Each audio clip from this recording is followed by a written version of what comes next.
A plus B, syllabe, C, métaphore, grammaire, W, hypothèse, oxymore. Tati, ton style a stylo tes tatou, disait la tortue au tatou. Y et Z.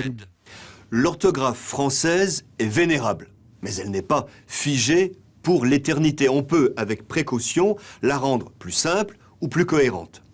En 1990, les conseils supérieurs de la langue française de France, de Belgique, de Québec recommandèrent quelques corrections qui furent adoptées par l'Académie française. Voici quelques-unes de ces recommandations très bienvenues. Tout d'abord, des anomalies dénoncées depuis longtemps sont enfin corrigées. Imbécilité perd un L pour se rapprocher d'imbécile. En sens inverse, boursouflé, chariot, chausse-trappe combatif, persiflé prennent une seconde consonne sur le modèle respectivement de souffler, charrette, trappe, etc.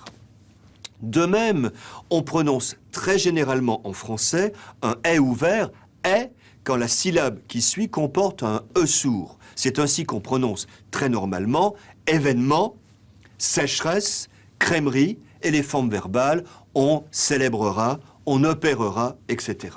Toutes ces formes prennent désormais un accent grave et non pas un accent aigu. Les emprunts bien intégrés à la langue sont des mots français. Ils prennent un S au pluriel et un accent sur les voyelles. Des scénarios, des pédigrés, des sombreros. Enfin, les groupes très fréquents, formés d'un verbe et d'un complément d'objet direct, adoptent le régime général des noms et prennent un S seulement au pluriel. Un cure-dent, des cure-dents, un porte-avions, des porte-avions. Ces recommandations sont actuellement diffusées par l'Académie française qui publie, fascicule après fascicule, la nouvelle édition de son dictionnaire. Quand la publication en sera achevée, cette modeste mais utile réforme s'imposera. Eh bien, prenez les devants, faites comme moi, appliquez-la dès maintenant.